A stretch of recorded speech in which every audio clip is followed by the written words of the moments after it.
सोनपुर एक राज से भरा और खुफिया गांव था। इस गांव में सोना ही सोना था। गांव पर शैतान का राज था। शैतान तलवारों की नोक पर गांव वालों से काम करवाता था। शैतान के चेले चाबुक से मजदूरों को मारा करते थे। फटाफट हाथ चलाओ, जल्दी जल्दी, अगर एक भी रुका तो तुम लोगों के खाल उधेड़ दूंगा। हम सब पर थोड़ा तो रहम करो, मुझे बहुत भूख लगी है। अब जब तुम काम पूरा करोगे तभी तुम्हें खाने को मिलेगा। ये हमारे आका का हुक्म है, तो जुबान चलाने से ज्यादा अपने हाथ चलाओ। चाबुक की आवाज गूंजी और मजदूर डर के मारे काम करने लगे। शैतान की फैक्ट्री में कई मजदूर काम करते थे। कुछ सोना पिघलाकर उससे सोने की ईंटें बनाते थे और कुछ सोने की ईंटें यहाँ से वहां ले जाते थे और सभी पर पहरा देते थे शैतान के बेरहम चेले, जो उन्हें चाबुक से मारा करते थे। हे ऊपर वाले, हमारी मदद करें, हमें इस कैद से आजाद करवाइए।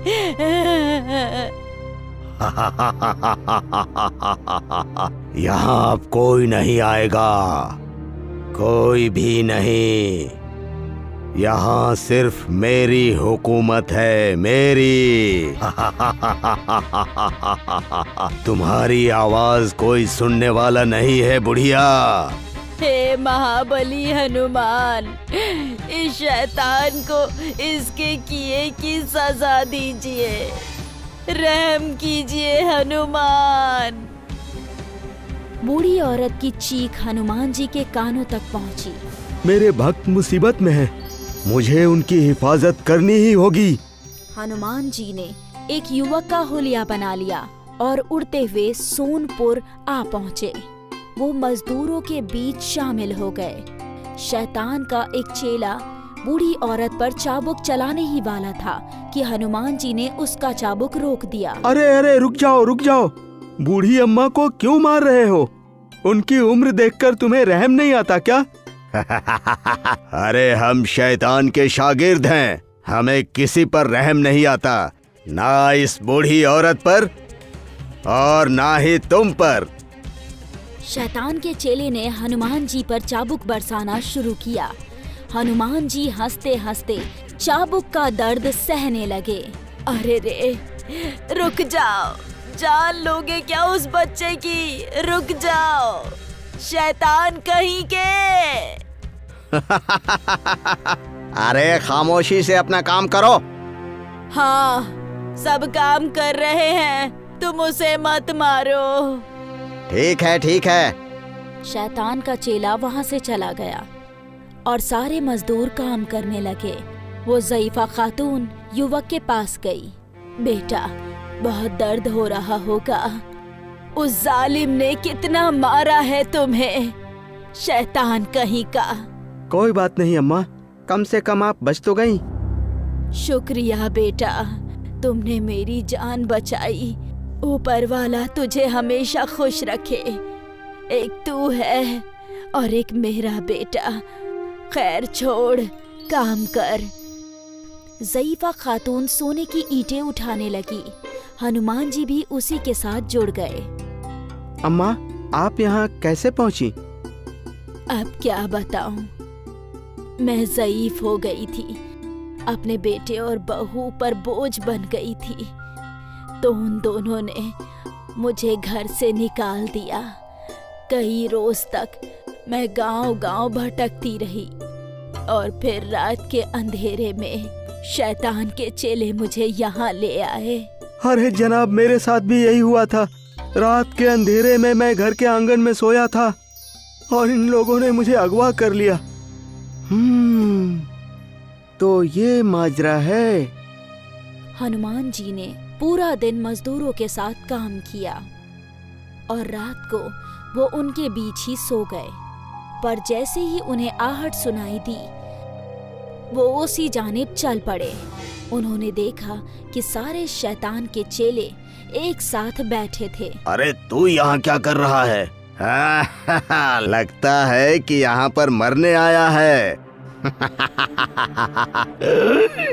इसकी मौत यहाँ इसे खींच लाई है।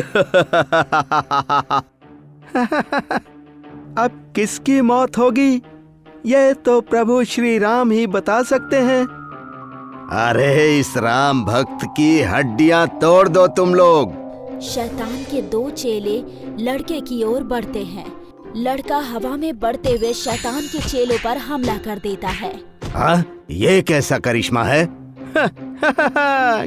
ये करिश्मा नहीं, प्रभु श्री राम की भक्ति है। हाँ, क्या मतलब?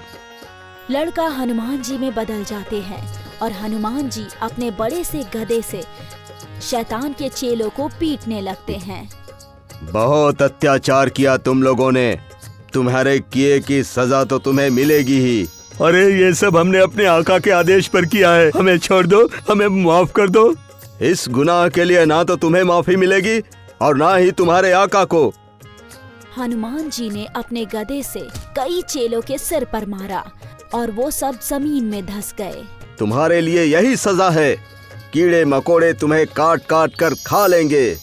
हनुमान जी वहाँ से उड़कर शैतान के पास पहुँचे। उठ जा जालिम, और उसे उठाकर उसे पीटने लगे। तुझे अपनी ताकत पर बहुत गुरूर है ना, सोना चाहिए तुझे। हनुमान जी ने उसके कमरे से एक सोने का खंबा उखाड़ लिया और उसी खंबे से शैतान को पीटने लगे। ओह ओह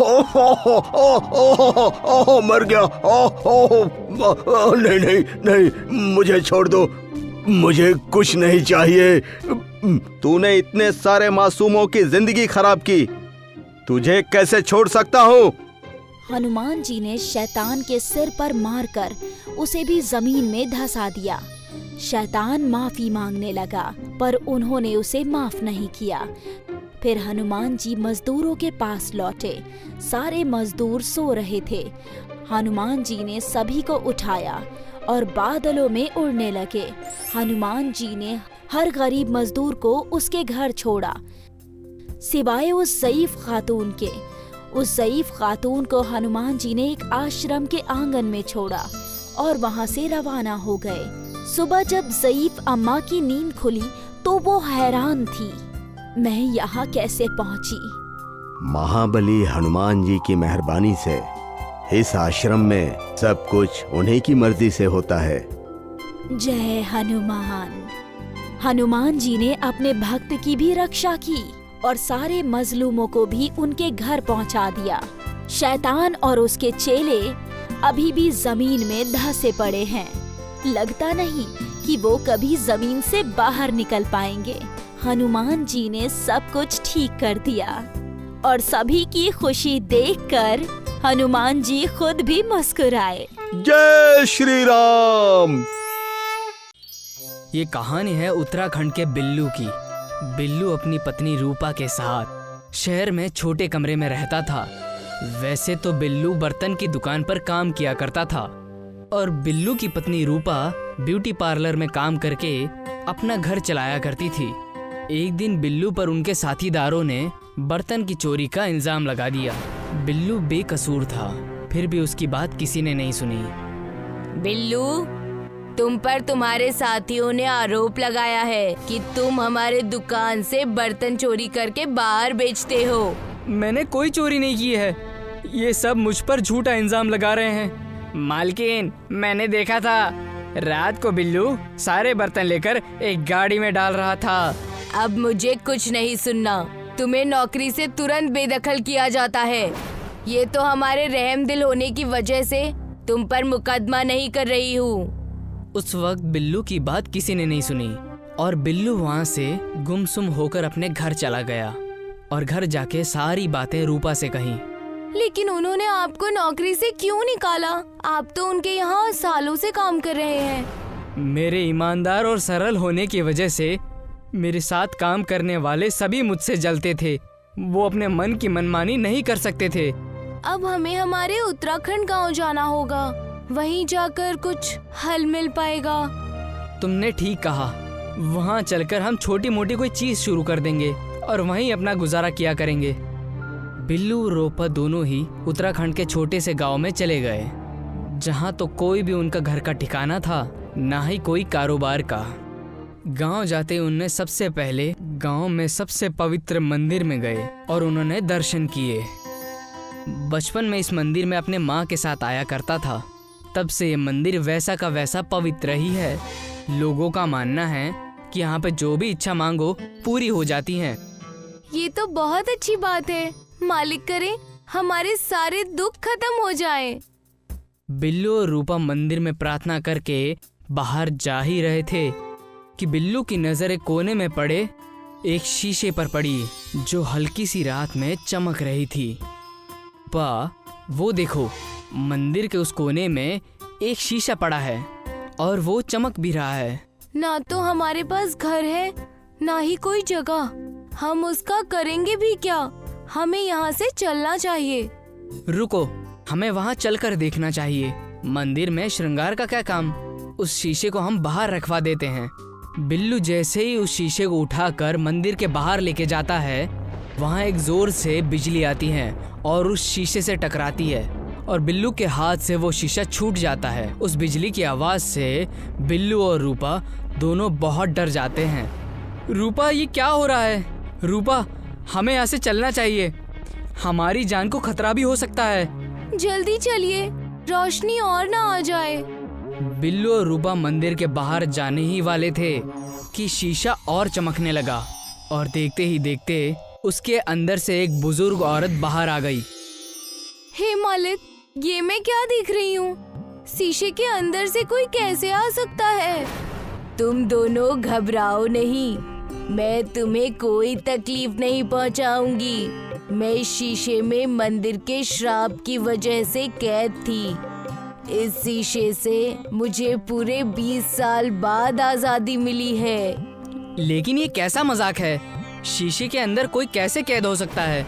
ये बात है 20 साल पहले की, जब तुम भी इस गांव के रहने वाले थे। गांव में छल कपट और दुष्टता ज्यादा होने की वजह से गांव के पुजारी और गांव वालों ने मिलकर इस जादुई शीशे वाली नगरी बनाई। तो इस चीज से जो भी छल या कपटी आदमी इस शीशे के सामने खड़ा होता है, तो वो तुरंत ही शीशे के चपेट में आ जाता है। जादुई शीशे की नगरी? लेकिन आप उसमें कैद कैसे हुई? गांव के मंदिर में चोरी होने की वजह से उस वक्त पुजारी ने मुझे जादुई शीशे की नगरी में कैद कर दिया था। तुमने जब मंदिर से शीशा बाहर निकाला तो मैं आजाद हो गई। चलो, मैं तुम्हें जादुई शीशे वाली नगरी में लेकर चलती हूँ। उस बुजुर्ग औरत की बात सुनकर रूपा और बिल्लू उत्साहित हो गए और जादुई शीशे का गांव यानी शीशे की नगरी में जाने की इच्छा जाहिर की। लेकिन हम इसमें से बाहर कैसे आएंगे? तुम उसकी फिक्र मत करो, तुम दोनों मियाँ बीवी का मन बहुत साफ है। तुम उस शीशे के सामने खड़े हो जाओ और शीशे के सामने इस मंदिर के चंदन यानी तिलक को अपने सर पर लगाओ और तुम फौरन ही शीशे की दुनिया में चले जाओगे। उस बुजुर्ग महिला की बात सुनकर दोनों ने शीशे के सामने उस मंदिर का पवित्र तिलक लगाया। जैसे ही उन्होंने तिलक लगाया, दोनों उस शीशे के अंदर चले गए और उनके साथ वो बुजुर्ग अम्मा भी चली गई। ये तो सच में शीशे का गांव है। यहाँ तो पेड़ पौधे सब शीशे का है। ये बड़ी अजीब सी भूल भुलैया है, यहाँ रहना तो बेहद मुश्किल है। बिल्लू और रूपा बात कर ही रहे थे, उसी वक्त बुजुर्ग अम्मा आ गई। ये है शीशे का गांव। यहाँ उन्हें सजा मिलती है जो गुनहगार होते हैं, जिन्होंने चोरी चकारी या बहुत सारे गुनाह किए होते हैं। इसी वजह से मैंने अपने जिंदगी के 20 साल यहाँ पर गुजारे हैं। तभी अपने शहर में चोरी की बात याद आती है और तब वो कहता है, क्या ये शीशा मैं अपने शहर लेके जा सकता हूँ? मैंने अपने मेहनत से की हुई नौकरी चोरी के इल्जाम में गवा दी और हमारे पास शहर के अलावा कोई ठिकाना नहीं है। तुम दोनों के हालात को मैं समझ सकती हूँ। तुम इसे जरूर ले जा सकते हो। बिल्लू और रूपा अम्मा की बात सुनकर बहुत खुश हो गए। लेकिन यहाँ से निकलने का उपाय क्या है? तुम्हें बस अपने लगाए हुए तिलक को मिटा देना है। शीशे के सामने खड़े होकर तुम फौरन असली दुनिया में चले जाओगे और जो भी कोई गुनहगार अंदर जाएगा उसे बस अपनी गलती कबूल करनी होगी, वो तभी बाहर आ पाएगा। हमें ये चीजें मंजूर हैं। दोनों ने जैसे ही तिलक मिटाया, दोनों अपने असल दुनिया में आ गए और बिल्लू उस शीशे को लेकर अपने शहर उस बर्तन की दुकान पर चला गया। मैंने कहा था ना कि अपना चेहरा मुझे दोबारा कभी मत दिखाना। मुझे चोर नौकर नहीं चाहिए। मालकिन, मैं भी इसी बात का सबूत देने आया हूँ कि मैंने चोरी नहीं की है, लेकिन हमें तुमसे कोई सबूत नहीं चाहिए। तुम बस यहाँ से चले जाओ। मालकिन, छोटा मुंह बड़ी बात, लेकिन इंसान को एक बार अपनी सफाई रखने का पूरा हक है। हाँ हाँ ठीक है, पर ये सब जल्दी करो। बिल्लू अपने साथीदारों को उस आईने के सामने खड़ा कर देता है। वो झिझकते हुए उसके सामने खड़े हो जाते हैं। लेकिन हमें इस शीशे के सामने क्यों खड़ा कर रहे हो तुम लोग? अरे भाई चलो तो, सिर्फ इतनी सी तो बात है। जैसे ही दोनों शीशे के सामने खड़े होते हैं, तुरंत ही वो शीशे के गांव में चले जाते हैं। अरे ये सब क्या हो गया? अब ये सब बाहर कैसे आएंगे? ये सब क्या हो रहा है? तब जाकर बिल्लू अपनी मालकिन को उस शीशे के न्याय और शीशे के गांव के बारे में बताता है। ये हम कहाँ आ गए? यहाँ तो चारों तरफ हम ही नजर आ रहे हैं। मेरा तो सर फटा जा रहा है चारों तरफ शीशा देखकर। हमें यहाँ से बाहर निकालो। हम अपनी गलती कबूल करते हैं और हम ऐसी गलती दोबारा नहीं करेंगे। जैसे ही उन लोगों ने शीशे के गांव में अपनी गलती स्वीकारी, तभी दोनों तुरंत अपने शहर वापस आ गए। मालकिन, हमें हमारी गलती मंजूर है।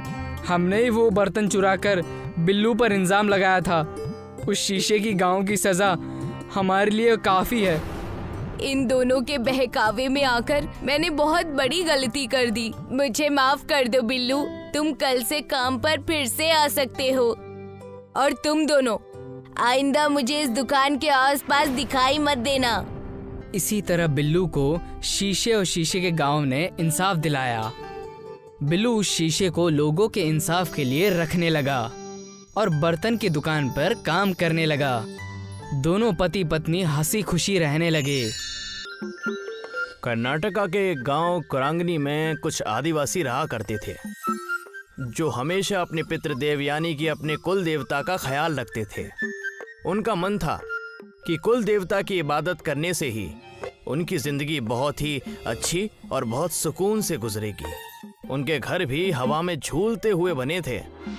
वो चाहते थे कि गैर समाज का इंसान उनके पास ना आए और ना ही वो किसी के पास जाना चाहते थे। हमेशा से खेतों से चावल और दाल और कई सारे फल खाकर अपनी जिंदगी बिता रहे थे। उसी वक्त कुरांगनी के पास वाले गांव में कुछ बच्चे कैंपिंग करने गए थे। चंदू, मंगलू और कविता। मुझे तो अब तक यकीन नहीं हो रहा है कि मैं हॉलिडे पर आई हूँ। सच कहा। यहाँ हम कुछ दिनों तक कैंप करेंगे और आसपास की चीजें भी ढूंढ निकालेंगे। मजा आएगा। हाँ, और सुबह होते ही हम आसपास के गांव घूमने जाएंगे और देखेंगे कि वहाँ क्या है।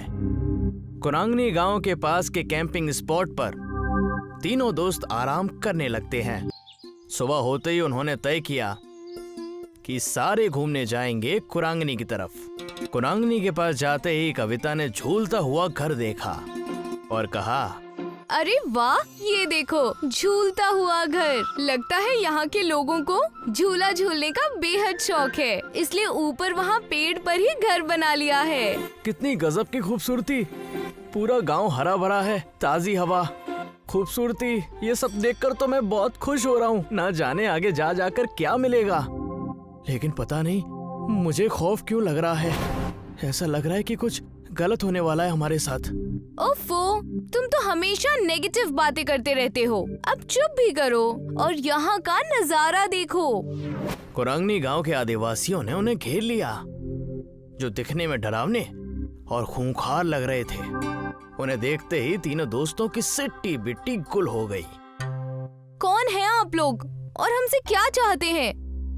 अरे हमेशा शहरी लोगों को हम यहाँ आने से रोकते हैं। तुम लोगों को कितनी बार समझाया है, हमारे गांव के आसपास भी नजर मत आना, लेकिन तुम नहीं समझते। अब तुम्हारी खैर नहीं, तुम्हारा फैसला हमारे गांव के देवता करेंगे। ले चलो इन्हें, आज हमारी देवी बताएंगी कि इनका क्या करना है। अगर तुम यहाँ से छुटकारा पाना चाहते हो तो तुम्हें हमारी शर्तें माननी होंगी। कि क्या करना होगा? हमें सारी शर्तें मंजूर है। तुम्हें हमारे गांव की सभ्यता और परंपरा में रहना होगा। कुदरत की सेवा में अपना मन, धन सब त्यागना होगा। इतना कहकर प्रकृति की देवी वहां से चली जाती हैं। तुमने सुना? जैसा हमारी देवी ने कहा वैसा ही तुम्हें करना होगा, वरना हमारी देवी नाराज हो जाएगी। अब से तुम कुरांगनी के निवासी हो, तुम्हें हमारे नियम और कायदे चलाने होंगे और हमारी देवी को खुश करना होगा। क्या आप हमें समझाएंगे हमें करना क्या है? हंसते हंसते हमारे रास्ते बंद हो गए और ये नया तमाशा आ गया है। जल्दी बताओ हमें क्या करना है, मैं जिंदगी भर के लिए तैयार हूँ। जैसा हमारी देवी ने कहा वैसा ही तुम्हें करना होगा। हमारे तौर तरीके तुम्हें अपनाने होंगे, सारी शहरी चीजें तुम्हें फेंकनी होंगी। कविता, मंगलू और शैलेश के पास अब कोई चारा नहीं था, उन्हें उनके तौर तरीके आजमाने ही पड़ते हैं। हमने तुम्हारी सारी व्यवस्था झूलते हुए घर में कर दी है। आज से तुम वहीं रहोगे और हमारा जीवन व्यतीत करोगे। यही सीख और सजा है तुम्हारी। ये रहे तुम्हारे कपड़े। छोड़ दो हमें, घर जाना है हमें, हमें जाने दो। अरे चिल्लाना बंद करो और इन्हें देखो। तुम्हें लगता है ये हमें जाने देंगे यहाँ से? हमें यही इनकी बातें माननी होंगी, तब जाकर कुछ होगा। मैंने पहले ही कहा था कि हमें संभल कर रहना चाहिए, लेकिन तुम में से किसी ने मेरी बात नहीं मानी। उन्हें समझ आने लगा था कि प्रकृति सबसे बढ़कर है। ये रहा तुम्हारा भोजन, इसे खाकर हमारे साथ खेत में काम करने चलो। ये क्या है? मुझे ये सब करने की आदत नहीं है। देखने में तो लजीज लग रहा है, मंगलू से खाकर तो देखो। चुपचाप खाकर हमारे साथ चलो। जैसे ही उन्होंने कुरांगनी गांव का खाना खाया, वाह यार, ये कितना लजीज है। अगर हमें ये खाना हर रोज मिले तो मैं यहाँ से कभी नहीं जाना चाहूंगी। बिना मिलावट के खाने की बात ही कुछ और है। सच कहा तुम दोनों ने, हमें यहाँ कुछ दिन बिताने हैं। इससे हम एक अच्छी सीख और अच्छी समझ के साथ जाएंगे। तीनों कुरांगनी गांव के लोगों के साथ वक्त बिताने लगते हैं। उनके साथ खेतों में जाकर खेती, पेड़ों पर जाकर फल तोड़ना और कई सारे गांव के परंपरा में भाग लेते हैं। वो 1 महीने तक कुरांगनी गांव वालों के साथ रहते हैं। उनके तौर तरीके सीखने के बाद मुखिया कहता है, हमारे गांव में कल मेला लगने वाला है, जिसमें कई सारे व्यंजन और कई सारे कारनामे होते हैं। इस मेले में हम आ सकते हैं क्या? अब तो हम भी कुलांगनी के निवासी हैं। क्यों नहीं। अब तुम भी हम में से एक हो, तुम यहाँ आ सकते हो। अगले ही दिन तीनों मेले में जाने के लिए तैयार हो जाते हैं। वहाँ पर कविता के माँ बाप कविता को ढूंढते हुए आ जाते हैं। कविता की माँ रोने लगती है। कहाँ थी मेरी बच्ची? हमने तुम्हें कहाँ नहीं ढूंढा। इन लफंगों के साथ हमें पता था कि तुम किसी मुसीबत में हो। कुरांगनी गांव के लोग कविता के पिता की बात सुनकर डर जाते हैं। तब कविता कहती है, लेकिन पिताजी, इसमें इनकी कोई गलती नहीं है। मुखिया जी ने अपना कर्तव्य निभाया और हमें एक बेहद अच्छी सीख दी, जो कोई स्कूल या कॉलेज हमें नहीं दे पाता। इस गांव में आने के बाद हमने अपनी प्रकृति के बारे में जानने का बहुत बड़ा अवसर प्राप्त किया। हमें पता चला कि हमारी दुनिया से बढ़कर भी कुछ चीज है। मैं शुक्रगुजार हूँ कुरांगनी गांव और यहाँ के लोगों का, जो हमें यहाँ आने का मौका मिला। ये सब सुनने के बाद मुखिया कहते हैं, ये देखा हमारे साथ रहने का नतीजा। मुझे फक्र है तुम तीनों पर। हमें तुम्हें यही सिखाना था। मुझे तो तुम तीनों पर नाज है। प्रकृति देवी की शर्त पूरी होती है, तुम यहाँ से जा सकते हो और अपनी खुशहाल जिंदगी बिता सकते हो। कविता, मंगलू और शैलेश वहाँ से खुशी खुशी जाने लगते हैं। हम आप सबसे मिलने साल में एक बार जरूर आएंगे और शहर जाकर लोगों को कुदरत के बारे में सतर्क करेंगे।